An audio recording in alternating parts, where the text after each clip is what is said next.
Hello, this is an environmental review overview that was originally presented for a grants management compliance workshop for the Vermont Community Development Program in October of 2017.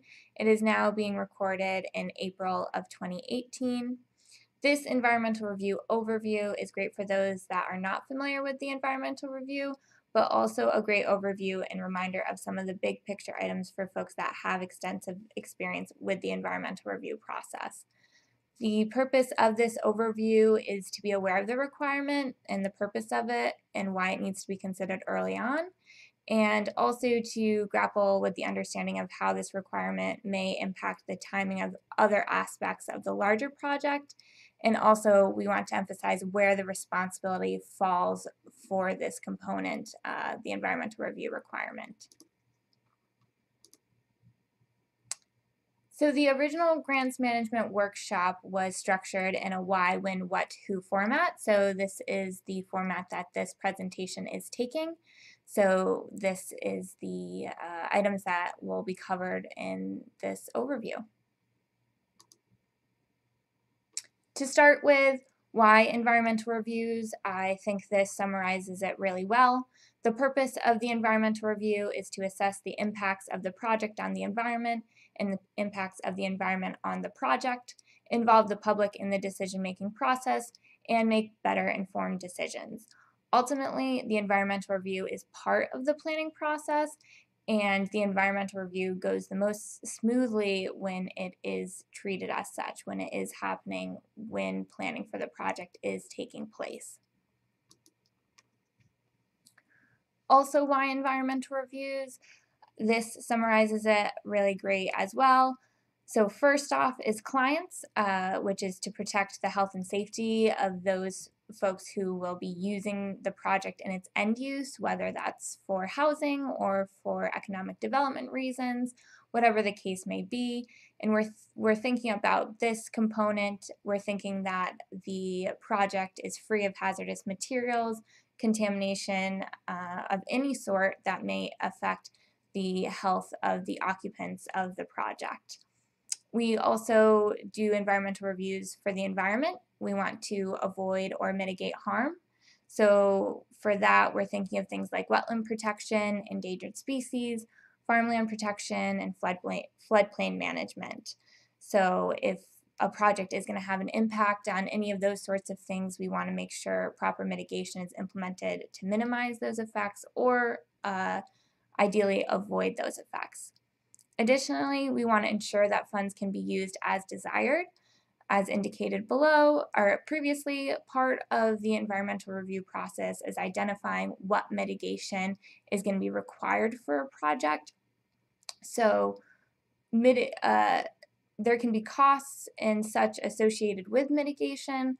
So a project is put forward in a certain way and that it is a feasible project, but it is possible that through the environmental review process, items are identified that weren't expected, and all of a sudden the project is no longer feasible and the funds cannot be used as desired. So we want to avoid that.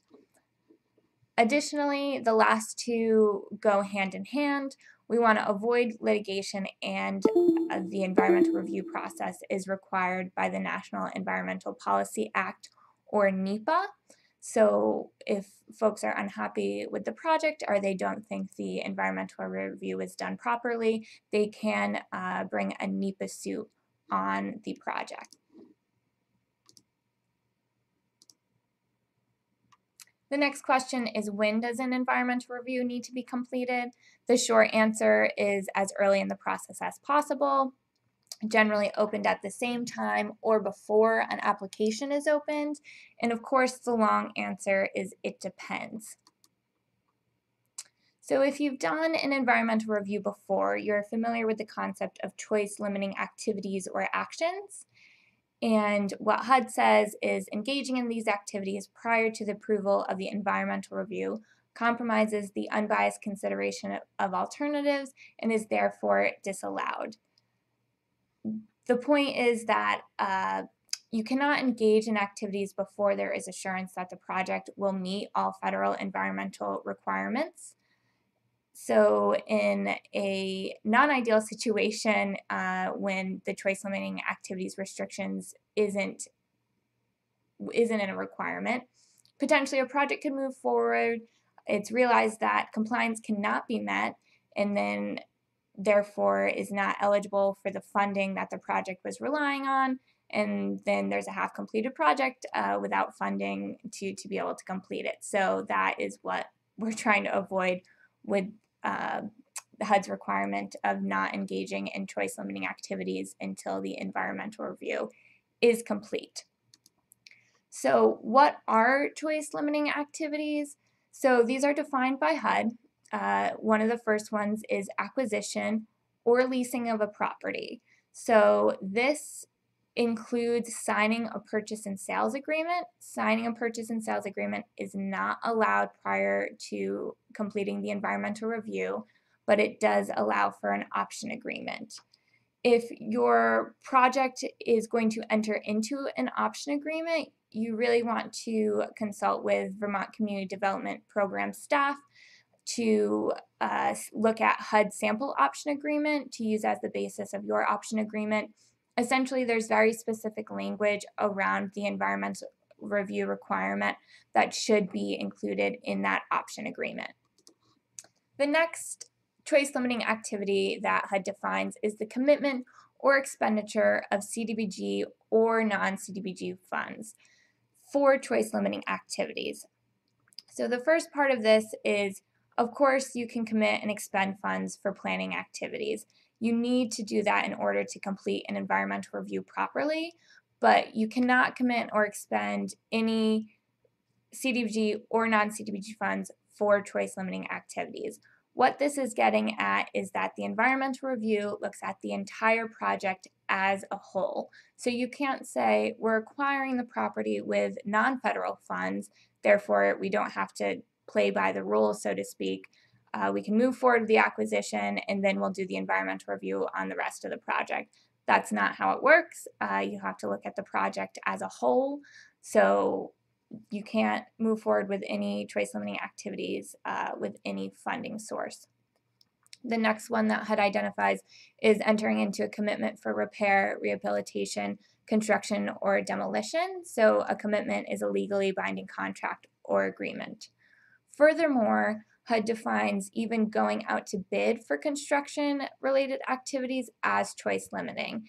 And this is because when you go out to bid and you put an RFP out, you're saying in a public way that we are moving forward this project with this scope of work at this location. And you're saying that before the public process has fully run its course. So you can't go out to bid when the environmental review process is not complete yet.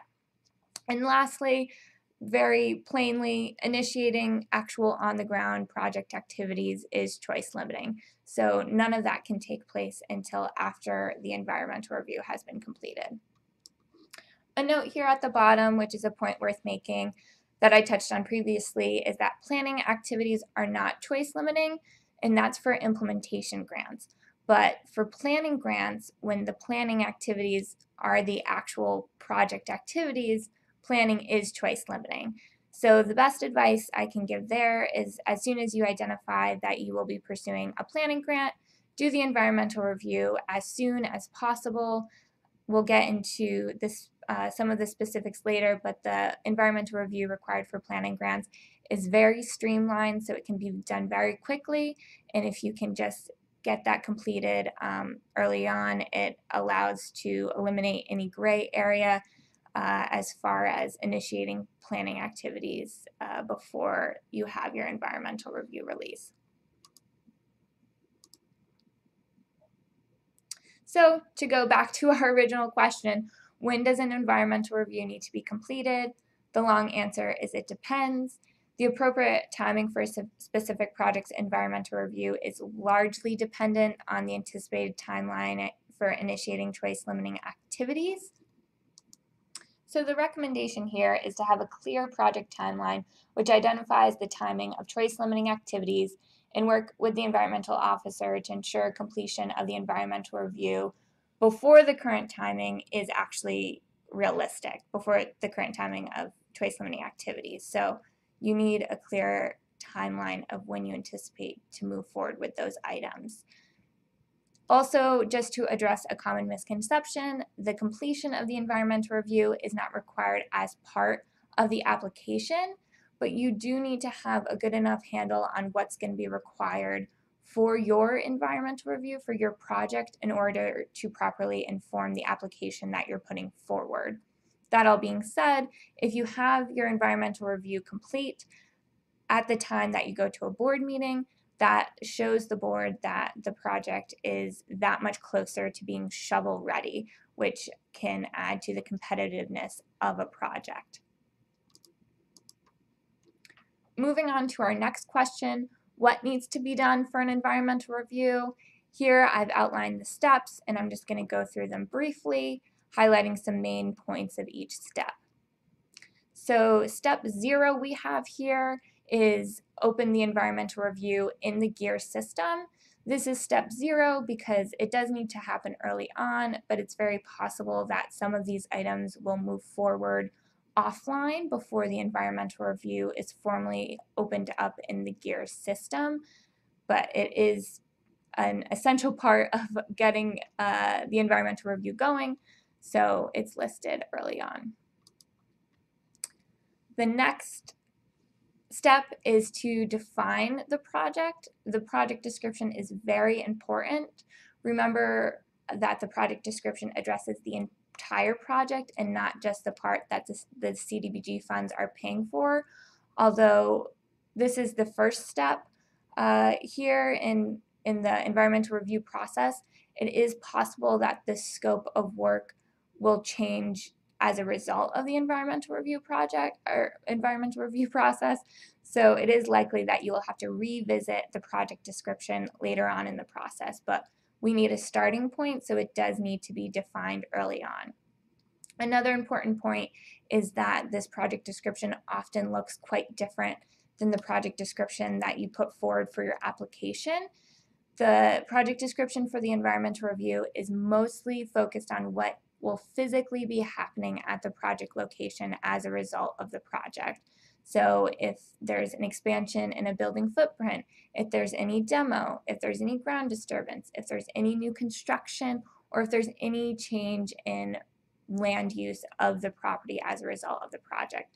So those are the types of things that the project description for the environmental review will need to include. The next step is determining the level of environmental review, and this is based on the scope of activities. So I'll get into more detail on this later, but there are 3 different levels of environmental review, and they require different levels of analysis. Again, we'll talk about that in further detail later. Step number 3 is easily the most substantial part of the environmental review. This is actually doing the environmental review analysis. So in this step, you're preparing the supporting documents that are required, and you're putting together the checklist that summarizes all the conclusions that are made during the environmental review process and identifying what mitigation is going to be required as part of implementation. The next step is publishing the applicable notice and waiting the required public comment period time to pass. And if there are any public comments received, responding to those public comments. The length of the public comment period is dependent on the level of environmental review, so we'll address that later as well.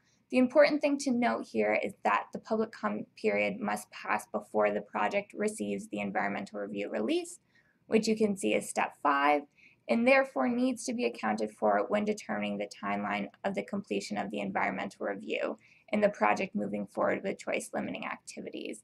There's a lot of work that needs to be done in step 3 as far as investigations and meeting compliance, but you can't forget that there is going to be a 3-week to month period after all of that is done, that the public comment period is happening and you can't move forward with those choice limiting activities yet.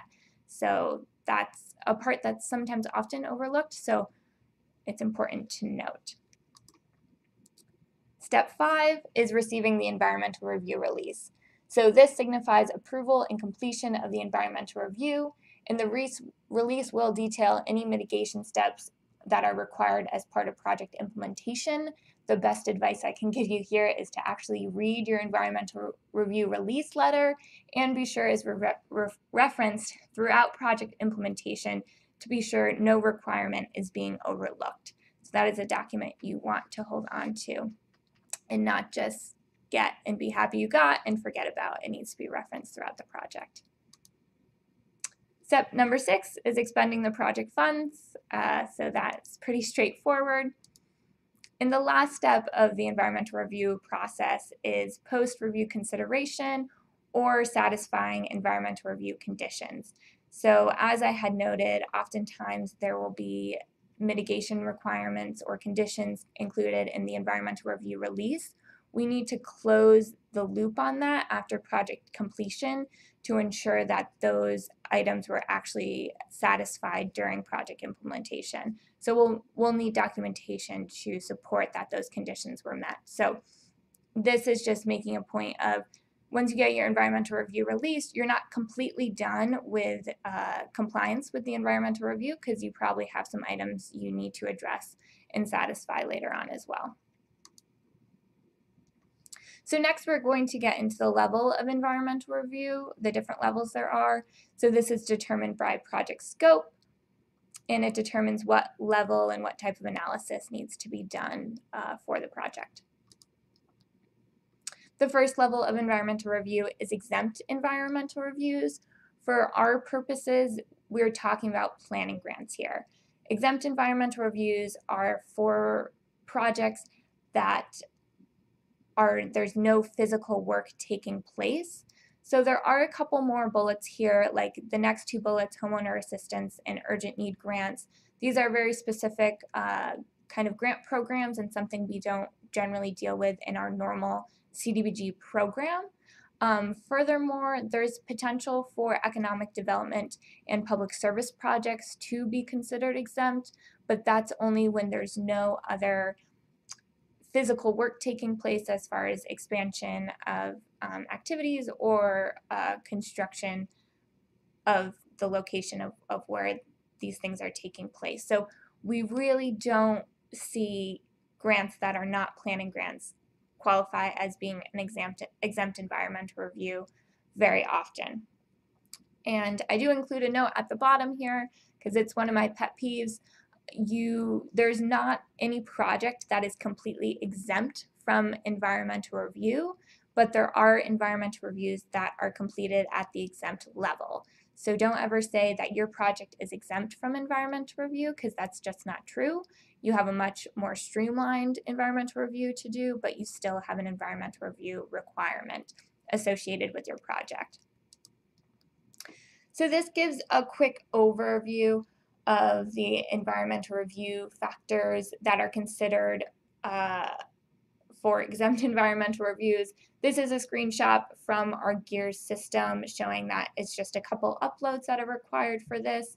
And we look at the floodplains, historic preservation, airport clear zones, and another important note for exempt environmental reviews is that there's no public notice period.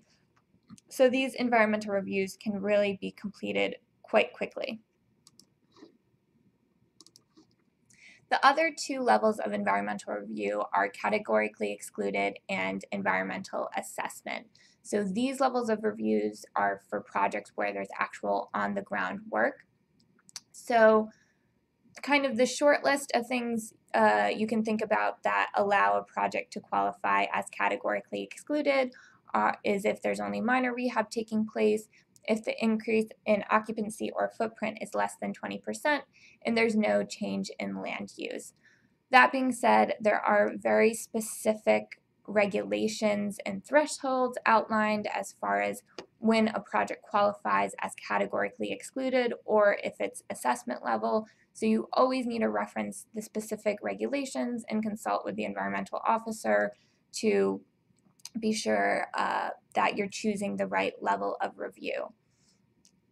A note here for the assessment level, if your project includes new construction, you're automatically going to be at the assessment level of environmental review. The other thing I've noted here is the difference in public comment period for these 2 different levels. So the public comment period is split into comment period and objection period. So for the categorically excluded, there's a 7-day comment period and then a 15-day objection period.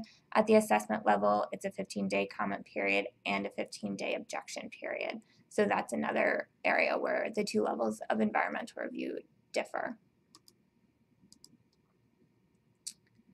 So this is the list of compliance factors that are required for both categorically excluded and assessment level environmental reviews.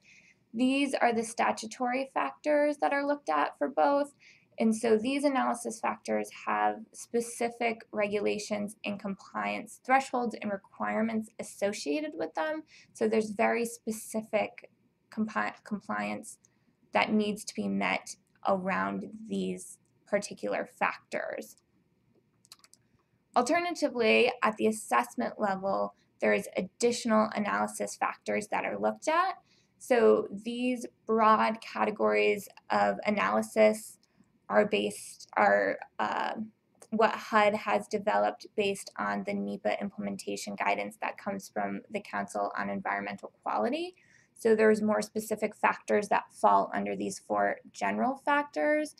And this area of the environmental review, which again is only required for environmental assessment reviews, do not have specific regulations or compliance associated with them. It's a much more general review of the project. Direct, indirect, and cumulative impacts are considered, and it just looks at the project as a whole more. So that's required for those larger projects. The next question that we're addressing is who should complete the environmental review? This is a question we get all the time. So the first option is potentially a consultant, and specifically a consultant with experience in completing environmental reviews. We do have a short list of consultants who have experience in this area, so we can provide that to you. That being said, hiring a consultant is not required, but it is often recommended for larger or more complex projects.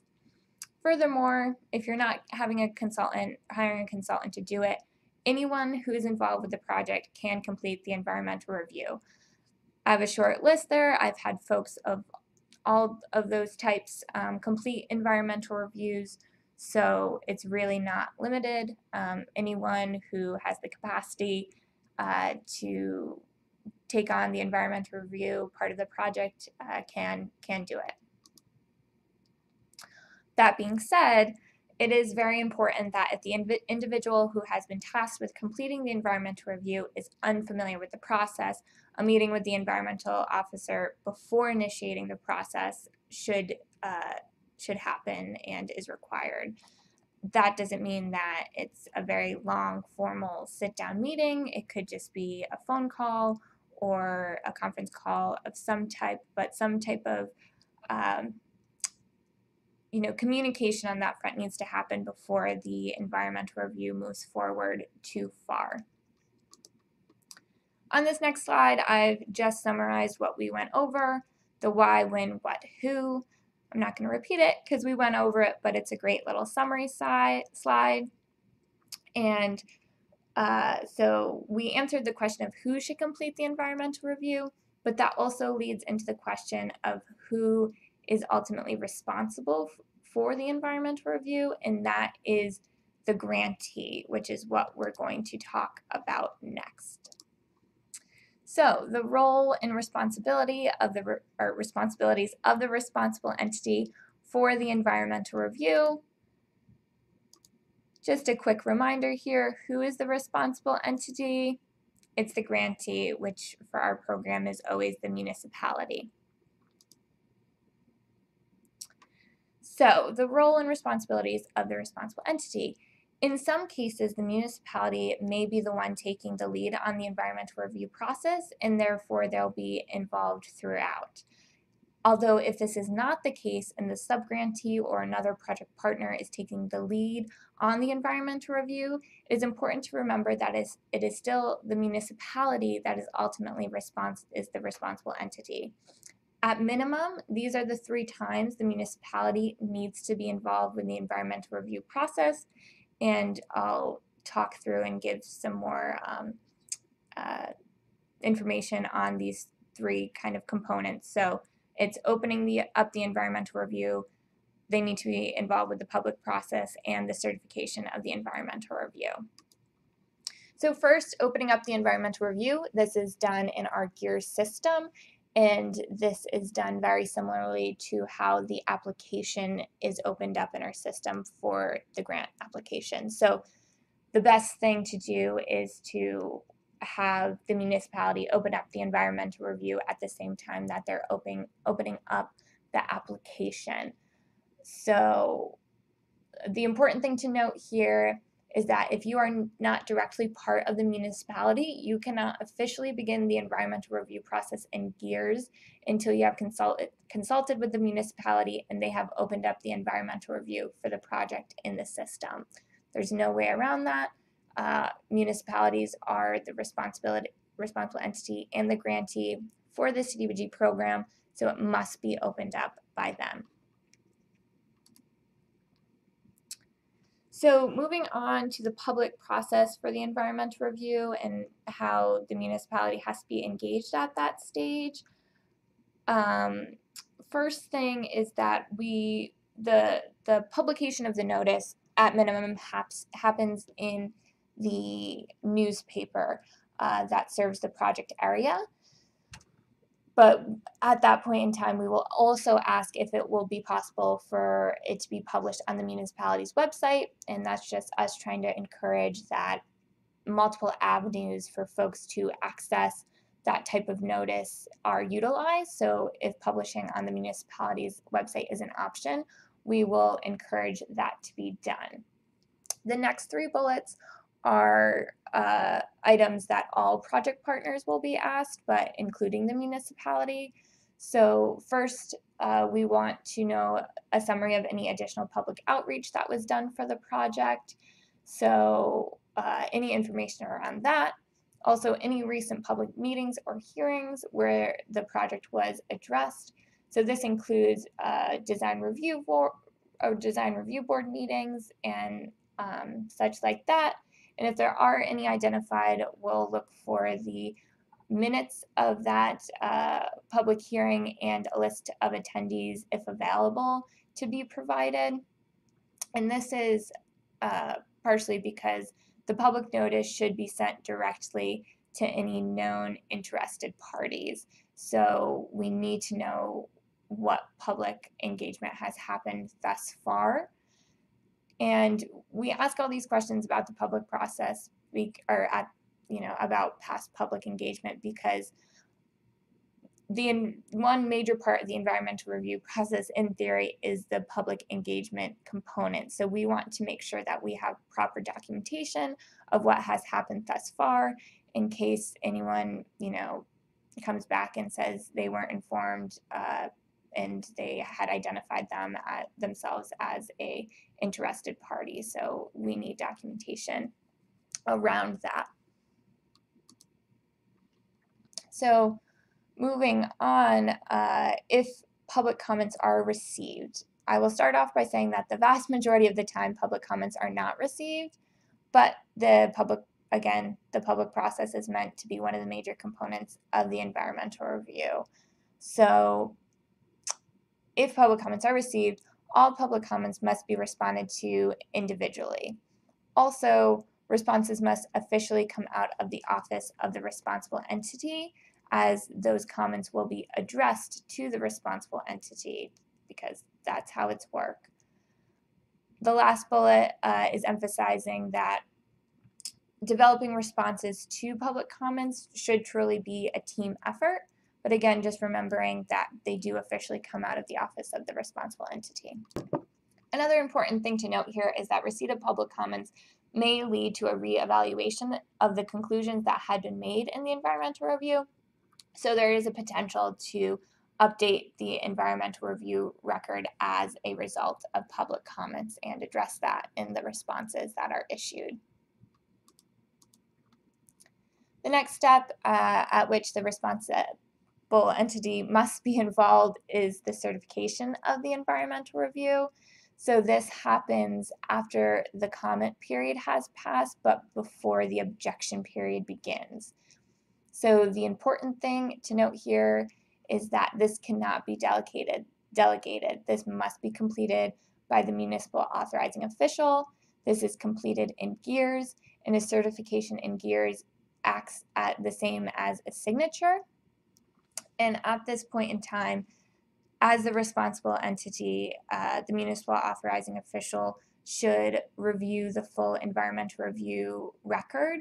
And this means, at minimum, having a general understanding of the conclusions made as a result of the environmental review record, and to be aware of any mitigation the project will be required to implement in order to be in compliance. I do just want to note that if a project also has home funding, which is HUD funding, but it's funding that's separate from the Vermont Community Development Program, the certification process is slightly different. So if you get to this point with a project and it seems like the process is a little bit different, it's probably because you have home funds involved.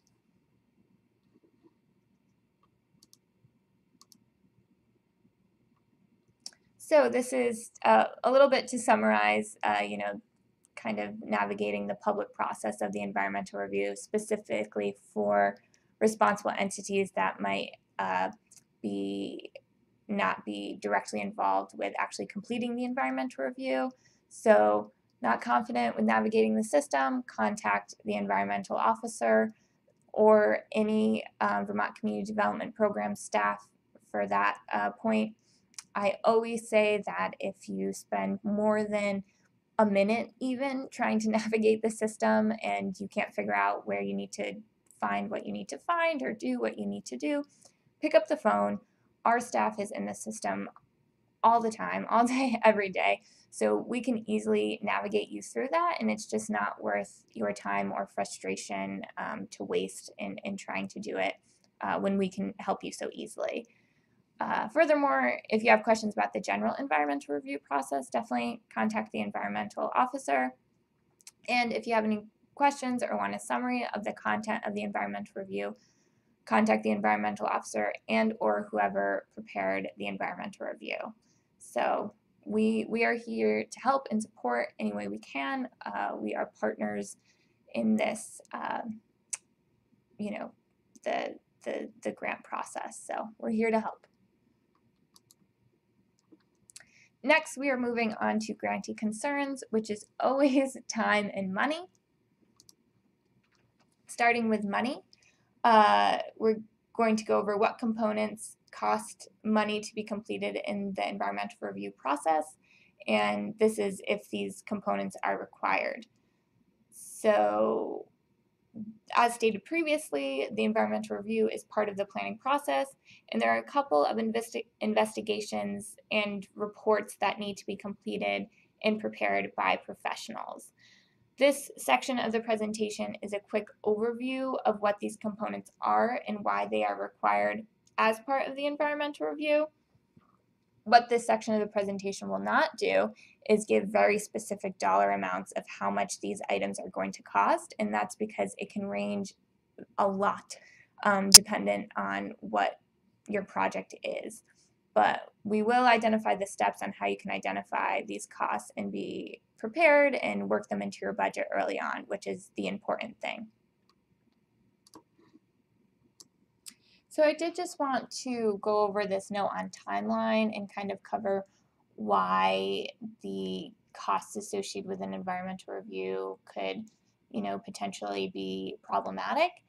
And so all environmental review related costs are eligible reimbursable activities, but it is important to understand that if your project plans to get reimbursed for environmental review related costs with CDBG funds, that those environmental review related costs are incurred long before the project is able to requisition those funds.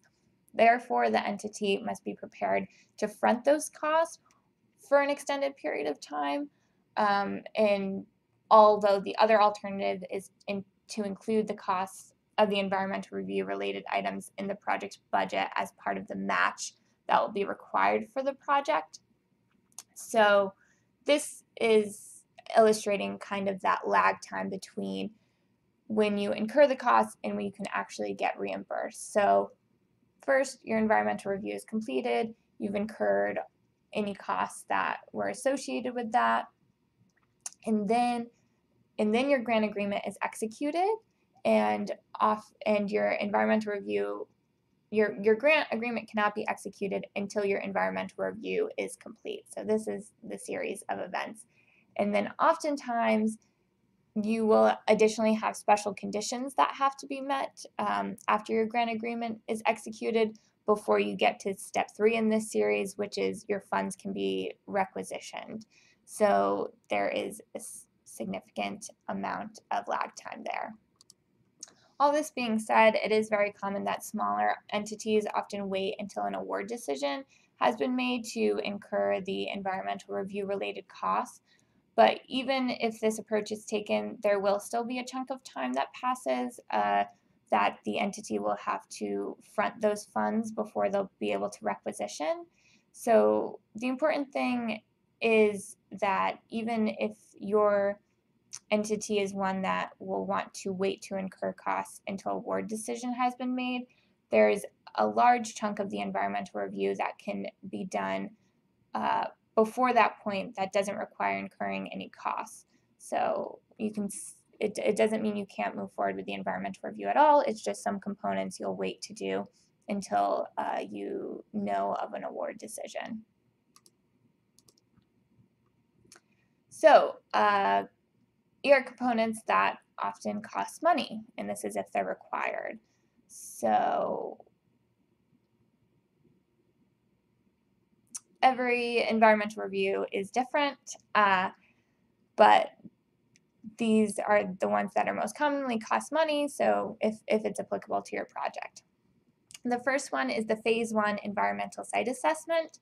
The purpose of a Phase 1 environmental site assessment is to determine whether a past release of hazardous substances or petroleum products has occurred, or if there is a material threat of a future such release. So this assessment is required for almost all projects, including multifamily housing, which is 5 units or more, and non-residential properties, which includes commercial properties as well as municipal properties. A Phase 1 environmental site assessment consists of a record review to look at past uses of the property and a site visit to identify any potential contamination. There is no actual testing of soil or groundwater or anything of that sort that happens as part of the Phase 1 environmental site assessment. Although if the potential for contamination has been identified, subsequent investigations and report will be needed, which is additional cost. The next 2 items on the list are asbestos and lead-based paint inspection. So these are required for buildings that were constructed pre-1978. The need for asbestos inspection is dependent on the scope of project activities, and the need for lead inspection and subsequent abatement is based on the end use of the project and then also the amount of HUD funding that is going into the project total. Moving on, if the project requires a historic preservation consultant, that is also something that will cost money. This requirement is generally triggered when a building is 50 years or older or it involves ground disturbance. The point I will emphasize here is that the need or lack of this type of consultation should never be assumed. We have a very streamlined process to engage the Division for Historic Preservation early on to get a determination on if a historic preservation consultant will be required, and you should not assume that you do not need a consultant in this area until you've gotten that feedback from them, or vice versa. Don't move forward with hiring a consultant until you've been told you need one. We want things to be as efficient as possible, so that is important note to note. Additionally, sometimes a project will require a wetland consultant if there's wetlands on site and they need to be fully delineated. Generally, the initial consultation around wetlands start with the Vermont Wetlands Program. One of their wetland managers will go out and do an initial site visit, but if a full delineation is needed, a consultant will need to be involved, and that will cost money. The other thing I listed on here is the publication of notices. This often isn't too much, but publication of the notice that is required does cost some money to get it in the local newspaper. Additionally, for some areas of compliance like floodplains and wetlands, additional notices need to be published, so just something to take into account because it can add up a bit. And the last thing I noted here is another important kind of cost component of the environmental review is that in order to adequately complete the environmental review, a project requires close to final plans. So of course, getting to the point of having fully developed plans has a lot of costs associated with it. So to me, this is kind of one of those obvious things, but it's worth saying that it's going to cost money to get to the point where you can adequately do your environmental review and have plans that are developed enough to do so.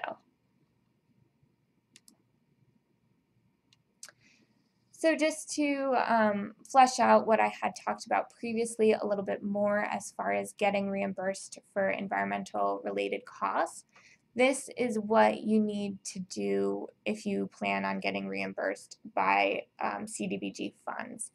So first you need to identify costs which will be applicable for your project and get quotes. So second thing is to identify the costs and then get quotes so you know how much those services are around the range, what they're going to cost you, and you should include those expenses in the budget at the time of application. So again, you want to identify what will probably cost your project money with respect to the environmental review early on so you can correctly reflect that in the application. And then once you start moving forward with those actual environmental review reports and investigations, you want to make sure that you follow proper procurement when hiring for those services, and that's if it's applicable, if those services meet the threshold of requiring proper procurement protocol. And then later on down the line, when you're putting your grant agreement together, at that time you would have expended all of the environmental review costs, so you'll have exact figures on what you spent. So make sure those actual expenditures reflect the budget that ends up being put in the grant agreement or are accounted for in the budget that's in the grant agreement. So on this idea of money, if fronting environmental review costs for that period of time between incurring the costs and then being able to get reimbursed is just not realistic for the town or subgrantee, you should definitely consider a planning grant. An environmental review for an implementation project can be completed as part of the project activities for a planning grant.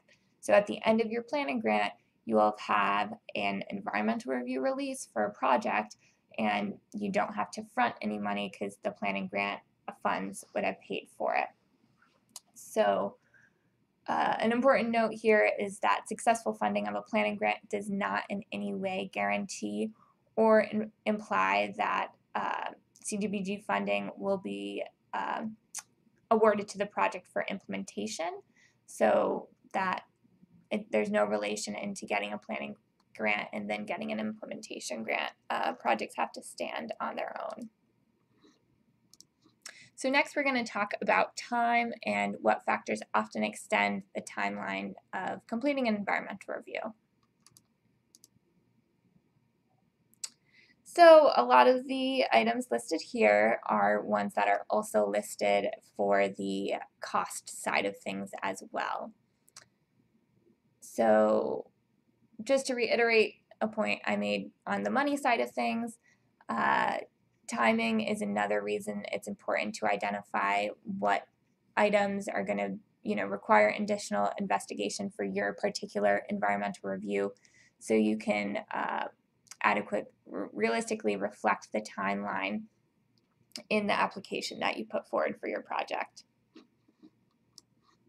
So the first thing is toxic sites. So this includes the phase 1 environmental site assessment that we talked about previously.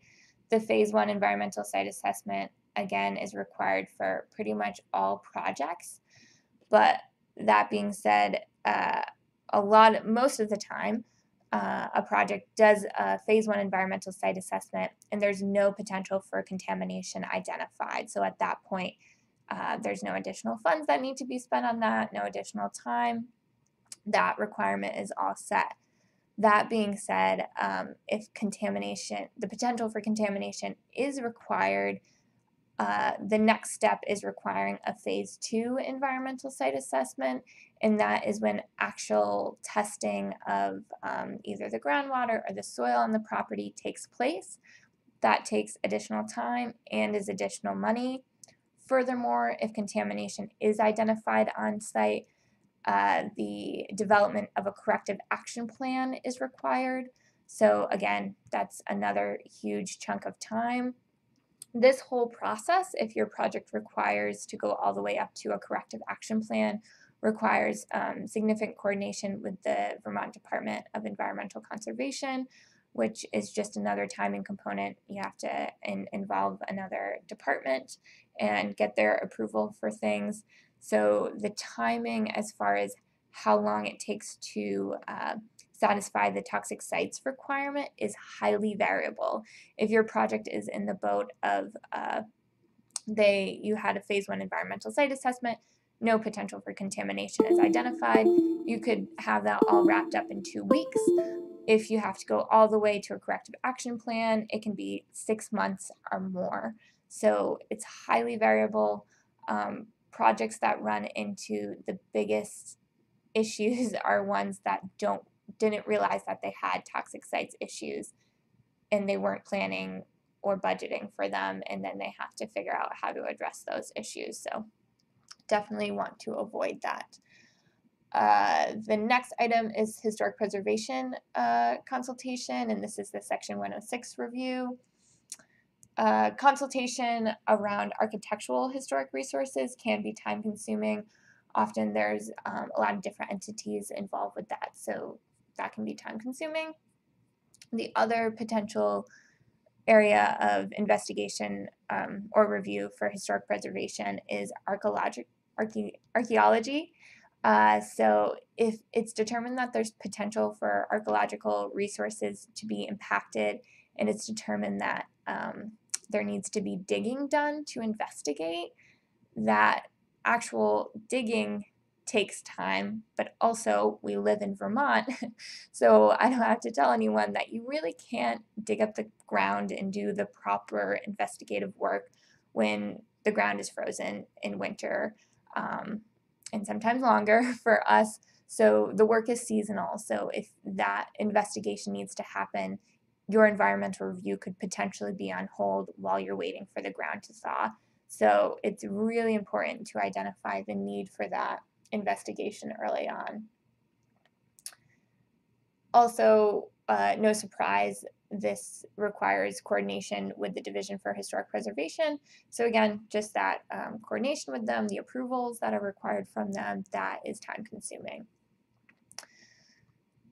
Floodplain management is another item that might require an additional timing component for an environmental review. So if a project is proposing development in a 100-year floodplain, there's something called the 8-step decision-making process that needs to be done, which is what it sounds like. It's a decision-making process, ultimately where potential alternatives are identified. This process also requires the publication of an additional notice, and if mitigation is required, then the project has to have those plans as far as floodproofing or elevation all squared away as part of the environmental review process. So developing those additional specifics around mitigation can be time consuming. Moving on to wetland protection. Wetlands, if you're impacting a wetland, the 8-step decision-making process is required for this as well. So again, you have to go through that process, an additional public comment period, but also if delineation is required, defining wetland boundaries is seasonal work, so similar to archaeology. You might be at a time of the year when it can't be done, and you might be on hold for a couple months until that work can be done. Another component to keep in mind with wetlands is that if a permit is required, either a state permit from the Agency of Natural Resources or an Army Corps of Engineers permit, those permitting processing can be very time consuming. So that's another component you need to consider. The last factor I have here is endangered species. So the endangered species we most often see the potential to impact in Vermont is the northern long-eared bat, and the most common impact this has on projects is that demolition or tree clearing must happen during the winter months. So if you have this restriction on your project, obviously it can greatly impact when your project can get going if you can't clear the trees until until the winter months. So the last item I note here, which I emphasized previously, is the public notice period. Even after you go through all of the analysis that's required for the environmental review, you're not done quite yet. You have to wait for that public notice period to pass. And again, it ranges from about 24 to 30 days, depending on if you have a categorically excluded environmental review or an environmental assessment. Okay, we're moving into environmental review conditions, which I mentioned early at the beginning of the presentation when talking about the steps of the environmental review. So as a reminder, again, these environmental review conditions will be included in the environmental review release. So I just wanted to give a quick overview of common conditions we see. So one is historic preservation, and around that is, implementing certain types or limiting the scope to a certain degree, so using a certain type of windows, painting the building a certain color, all of those things to make sure the impact or there's no adverse effect as a result of the project as far as it goes for historic preservation.